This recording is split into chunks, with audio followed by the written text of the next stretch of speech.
अस्सलाम वालेकुम। प्रोग्राम मेरी आवाज़ के साथ असमत आशवानी इस्लामाबाद से हाजिर है। नाज़रीन, फ़न और फ़नकार के हवाले से हम देखेंगे कि मुख्तलिफ़ ममालिक के फ़नकार जब पाकिस्तान में आते हैं तो उनको किस तरह की परफॉर्मेंस मिलती है और किस तरह के लोग उनके साथ मिल के वो फ़नकार आके यहाँ पे किस तरह परफॉर्म करते हैं। आज हम कुछ लोकल फ़नकारों के साथ, इसी के साथ साथ मारूफ जो सितार नवाज़ हैं वजी निज़ामी, उनकी परफॉर्मेंस देखेंगे और हॉलैंड से कुछ आर्टिस्ट आए हुए हैं उनसे भी मुलाकात करेंगे और आखिर में हमारी कोशिश होगी कि शफ़क़त अब्बास लूने वाला, उनसे भी हम सराइकी गीत सुने और वो म्यूज़िक आप तक पहुँचाएँ। आइए नाज़रीन, मेरे साथ चलिए और इस परफॉर्मेंस में आप भी शामिल हो जाएँ। आइए चलते हैं। नाज़रीन, मैं जो गुफ्तगू कर रहा हूँ आज मैं म्यूज़िक पे बात करूँगा। दुनिया पूरी जो है एक ग्लोबल विलेज है। हम लोगों को एक दूसरे के करीब ला रहे हैं। हम एक क्लिक पे बैठे हुए हैं, पूरी दुनिया के साथ हमारा राब्ता हो जाता है। इसी तरीके से म्यूज़िक जो है इसकी कोई ज़बान नहीं होती, इसको महसूस किया जाता है। आप कोई भी इंस्ट्रूमेंट बजाएं, आप कोई भी शायरी करें, आप कोई भी ज़बान में लफ्ज़ बोलें तो कहते हैं कि मौसीकी रूह की ग़िज़ा है, तो वो रूह को टच ज़रूर करती है। हॉलैंड हमारा दोस्त मुल्क है और हॉलैंड के एक बहुत खूबसूरत शहर एम्स्टर्डम, जहाँ से अनाताशिया, ये हमारी फ़नकारा वहाँ से आई। बहुत अच्छा ये वायलिन पे काम करती हैं। म्यूज़िक की जो पूरी बैकग्राउंड है उससे आगाह हैं। यही बात इनसे हम करेंगे। यकीनन नाज़रीन, ये उर्दू नहीं बोल सकती, उर्दू को समझती भी बहुत थोड़ा है, लेकिन हम चाहते हैं कि जिस तरह दोस्त ममालिक में हम इजाफ़ा कर रहे हैं तो हॉलैंड भी हमारा दोस्त मुल्क है। हम इनसे क्वेश्चन तो उर्दू में करेंगे। अब माशाल्लाह आप तमाम ज़बानों पे अबूर रखते हैं, आप समझेंगे, वो इंग्लिश में जवाब देंगे। नताशिया, हम आपसे क्वेश्चन ये कर रहे हैं कि आपका म्यूज़िक का बैकग्राउंड क्या है, आप कब से इस म्यूज़िक में आए और कैसे आपने सीखा? क्या आपके आबाओ अजदाद में ये सारी चीज़ मौजूद थी? Actually, my parents, they are non-musicians, so I don't come from a musical family. And it was definitely not planned, actually, that I would play the violin. It was a kind of, it was not planned. And I was actually, when I was 4 years old, I still was not able to talk. But I could understand everyone, and I really wanted to participate in all the conversations everyone was having. And I was trying to answer, but I was answering my own language, and it was just kind of a baby talk, my own invented language that I made up that time. And no one could understand me, and because of this I actually got very frustrated, got very angry. I started throwing chairs and I was throwing tantrums, and I had a lot of emotion going on in me. I don't come from a musical family actually, and it was because when I was 4 I was not able to talk and I was very emotional. My parents decided to let me try to play music. And then at the third lesson, I played a variation of Carmen. It's a classical piece on the violin. And then the teacher said that I have a really big talent and that I really should pursue the violin and should continue music. So since then, I practiced the violin, and I also really started to like it, and I studied. So that's how I came to play the violin actually. नाज़रीन, ये बड़ा मुश्किल मरहला होता है कि जब आप मुख्तलिफ़ नेशंस को इकट्ठा लेके चलते हैं, उनकी ज़बान अलग है, रहन सहन अलग है, लेकिन हम चाहते हैं कि अब कंट्रीब्यूशन हो, अब जो फासले हैं वो ख़त्म होने चाहिए। इसलिए हम उर्दू में क्वेश्चन इनसे करते हैं कि पाकिस्तान के जो म्यूज़िक के लोग हैं और आपका जो म्यूज़िक है, यहाँ पे आपने किस तरह इस कंट्रास्ट को देखा और यहाँ पे आपको कैसा लगा? तो छोटे से एक हम क्यू के लिए एक उनको लफ्ज़ देते हैं ताकि वो उसका जवाब दे सकें। What you ask about the Pakistani music and so many people meet with the music organ, your music and Pakistani music, what is the difference? You like it, Pakistani music? Yes, it's very colorful. It has a lot of different scales compared to classical music and to Western music. It's really has a certain flavor. It's really nice. I really would like to learn more about Pakistani music, about Pakistani folk music. I would like to learn how to play it on a violin. I think it's wonderful, and I think we as musicians especially should share each other's cultures, and I would love to play Pakistani music back in the Netherlands as well. वो singer जिन्होंने जाकर दुनिया में नाम पैदा किया, वो तो डच में भी जाते रहे, वो यूरोप में जाते रहे, यूके, अमेरिका सब जाते रहे। अब हमने कोशिश की है कि इन फ़नकारों को भी इन ममालिक में लाएं और यहाँ पे छोटे शहरों में भी ये जाएं, ताकि वो लोग भी इन लोगों से मिल सकें और म्यूज़िक से। अभी हम इनसे थोड़ी सी गुजारिश करेंगे कि वायलिन पे हमें कुछ सुनाएं।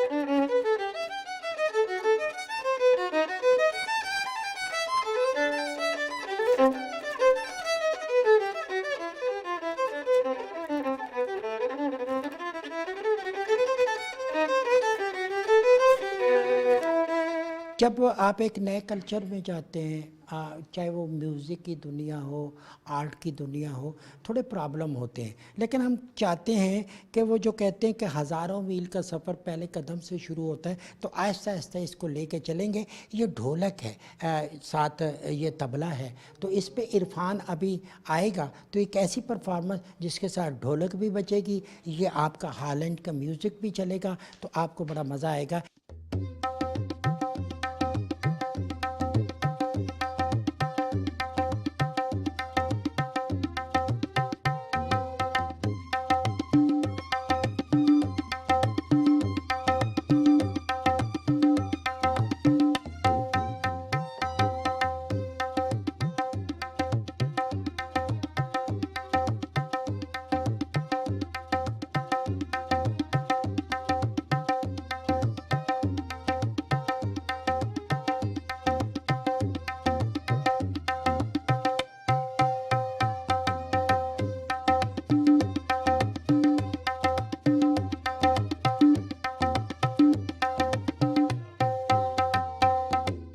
नाजरीन, एवा एवा भी हालैंड से ताल्लुक़ रखती है और इसका खूबसूरत जो आप देख रहे हैं गिटार यहाँ पे बड़ा जाना पहचाना है, बहुत बेहतर तरीके से लोग इसको सुनते हैं, समझते हैं। और यूरोप में और ख़ास तौर पे हालैंड में गिटार को बहुत लाइक किया जाता है। एवा यहाँ पे आई, लोगों से मिली। मैं क्वेश्चन आपके लिए कर देता हूँ कि उर्दू में मैं इनसे पूछूँ तो फिर उनको ट्रांसलेट भी हो जाएगा। कुछ में हमने इनसे बात भी की है, वो जवाब देंगे।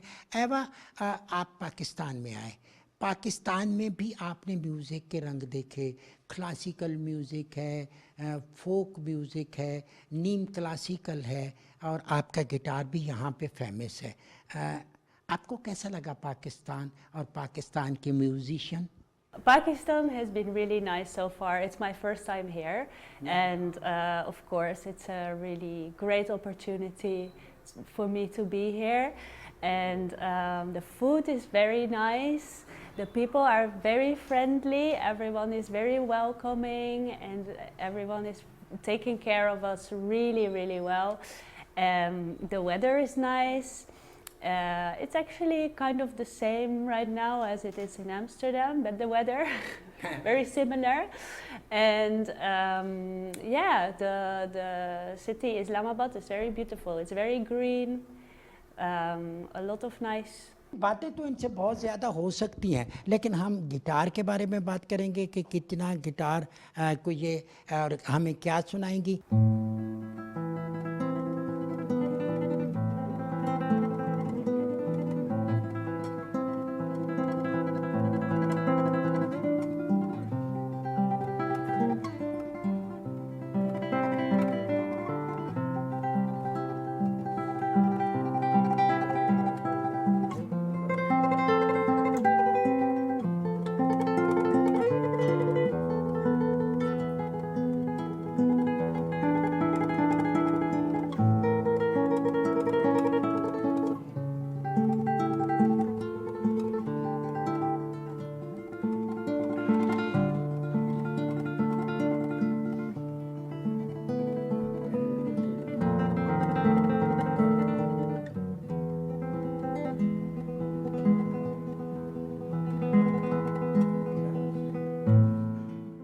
नाज़रीन, वजी निज़ामी छोटी सी उम्र में बड़ा नाम पैदा किया, और ख़ास तौर पे सितार की जब हम बात करते हैं तो सितार को प्ले करने वाले लोग जो हैं ख़ासे बड़े उम्र में जाके उस्ताद बनते हैं। लेकिन वजी को ये फ़न चूँकि विरसे में मिला, इन्हीं से पूछते हैं कि वजी आपने ये जो सितार का फ़न था आपने शुरू कहाँ से किया, सीखा कहाँ से? सर मैं एक मौसीकी के घराने से हूँ। सितार मेरा फैमिली इंस्ट्रूमेंट है। So I was 6 years old when I started sitar from my mother, from my uncle. मेरे उस्ताद हैं मेरे मामू साहिब, मैंने उनसे सितार सीखा। और सितार में फिर मैं तकरीबन इसके जो इब्तदाई 10 साल हैं वो तो इस चीज़ के होते हैं कि सितार की ट्यूनिंग, सितार का बाज, इसके अंदर आपने अपना जहन पूरा फोकस करना होता है। फिर उसके बाद जाके आपको ये एहसास होता है कि आप इस इंस्ट्रूमेंट को लेके चलेंगे या नहीं लेके चलेंगे। लेकिन एक और वजह जो इस साज़ की है वो ये है सीखने की कि ये मेरा फैमिली इंस्ट्रूमेंट है और अभी ये डाइंग इंस्ट्रूमेंट में है। सो पाकिस्तान में बहुत कम लोग हैं जो सितार बजा रहे हैं। हमारे पास तो जो फोक म्यूज़िक वो आजकल बहुत चलता है, सराइकी म्यूज़िक है, क्लासिकल है, नीम क्लासिकल है। तो सितार को सुनने वाले या जो क्लासिकल सुनने वाले थे कम थे, आप कुछ बड़े हैं, तादाद बड़ी है? सर क्लासिकी की जो अप्रोच होती है वो किसी भी दौर में ख़त्म नहीं हो सकती, क्योंकि जितने भी जॉनरास निकलते हैं वो क्लासिकल जॉनरा से ही निकलते हैं। सो ये बात आपकी ठीक है कि हर वक्त में लोग कम रहे हैं, लेकिन अभी मुझे लग रहा है कि कोक स्टूडियो के बाद और कुछ ऐसी जो एक्टिविटीज़ मुल्क में हुई हैं म्यूज़िक को लेके, उससे एक ज़रा ट्रेंड आया है। सो न्यू जनरेशन जो है वो इंस्ट्रूमेंट्स की तरफ आ रही है, लोग वोकल सीखना चाह रहे हैं, गायकी करना चाह रहे हैं। सो मैं बड़ा पुरुमीद हूँ कि हम किसी तरह इन साज़ों को बचा सकेंगे और आने वाले वक्त में और लोग आएंगे और इन साज़ों को सीखेंगे। एक और वजह मैंने देखा कि पिछले कुछ अर्सा पहले आपने न्यूजीलैंड से एक वफ़द आया था, एक ताइफ़ा आया, उसने म्यूज़िक किया। अभी हॉलैंड से लोग आए हैं, वो आपके साथ म्यूज़िक कर रहे हैं। तो ये जो कोलैबोरेशन है दोनों ममालिक की, वो मिल के जो आप परफॉर्म करते हैं, तो उससे भी एक नया चार्म सामने आया। सर बिल्कुल, मुझे अब ये लग रहा है कि जब अब क्लासिकी मौसीकी कम हो रही है तो बजाय इसके कि हम इस जोन में रहें कि हम इस इल्म को लोगों तक ना लेके आएँ, तो उससे बेहतर ये कि हम कोलैबोरेशंस करें। जैसे अभी ये जो वफ़द आया हुआ है एम्बेसी ऑफ नेदरलैंड्स, इनको पाकिस्तान में लेके आए हैं और हम 3 शहरों में जा रहे हैं पाकिस्तान के। हम मुख्तलिफ म्यूजिशियन से मिल रहे हैं, पाकिस्तान के फोक मौसीकारों से इनकी मुलाकातें हो रही हैं, सूफ़ी मौसीकारों से हो रही हैं। सो मुझे ये लगता है कि इस तरह की जो कोलैबोरेशंस हैं और जब आप एक से ज़्यादा मौसीकार आपस में बैठते हैं तो वो उस काम की एक खूबसूरत शक्ल निकल सकती है। नाज़रीन, म्यूज़िक की ज़बान जो है किसी ज़माने की कभी पुरानी नहीं होती। वजी मैं आपसे अगर बात करूं, हमारे खूबसूरत ये वफाकी दारुल हुकूमत के साथ साथ 4 सूबे हैं हमारे पास, और उसमें खूबसूरत सूबा सिंध। और सिंध की हम जब म्यूज़िक की बात करें तो थोड़ा मैं इसको सूफ़ी रंग की तरफ ले जाऊं या पुरानी म्यूज़िक की तरफ, तो माई भागी एक बड़ा नाम है, उसकी कोई चीज़ अगर आप हमें सुना। सर मैं आपकी जो फरमाइश है ज़रूर से पूरा करता हूँ। उनकी एक बड़ी मशहूर धुन है खड़ी नीम के नीचे।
नाज़रीन, मैं जब फोक म्यूज़िक की बात करता हूँ, बड़े गायक हैं, इस वक्त भी माजी में भी थे, लेकिन एक बड़ा नाम था अल्लाह दिता लूने वाला। और फिर आज अगर आप देखें तो उनके साहबजादे नदीम अब्बास लूना और उनके ये अज़ीज़ हैं लूना साहब के शफ़क़त अब्बास लूना आज हमारे साथ हैं। और उन्होंने बहुत गाया, क्लासिकल में गाया, नीम क्लासिकल में गाया, और फिर उसके बाद जो फोक म्यूज़िक में एक बड़ा नाम हुआ अल्लाह दिता लूने वाले का, अताउल्लाह ईसा खेलवी का। इसी तरह के नामों को आगे परवान चढ़ाने के लिए नई नस्ल आ रही है। आपने कब से ये गायकी की और किसको आप अपना आइडियल करते हैं? सर ये अल्हम्दुलिल्लाह मेरे उस्ताद जी खान साहब अल्लाह दिता लूने वाला फोक सिंगिंग में, मौसीकी नाम में बहुत बड़ा नाम पंजाब लेवल पे, तो पाकिस्तान लेवल पे, दुनिया के लेवल पे। दुनिया के लेवल पर। तो इंशाल्लाह ताला हम उनके बच्चे हैं, बेटे उनके, जब तक हम हैं उनका नाम हम जिंदा रखेंगे। जब तक आप हैं नाम जिंदा रहेगा। अभी आप हमें कोई जोगी की ज़बान में कोई बात करेंगे, किस में क्या चीज़ हमें सुनाएंगे? जी सर, मैं वो जोगी वाला आपको सुना देता हूँ, कोई बात नहीं है। जी नाज़रीन, जोगी के पास भी बड़ा कमाल है। लोग कहते हैं कि जोगिया मेरा काम कर दे, किस तरह काम करेगा यही शफ़क़त हमें बताएंगे।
ज़बरदस्त, क्या खूबसूरत परफॉर्मेंस शफ़क़त अब्बास की।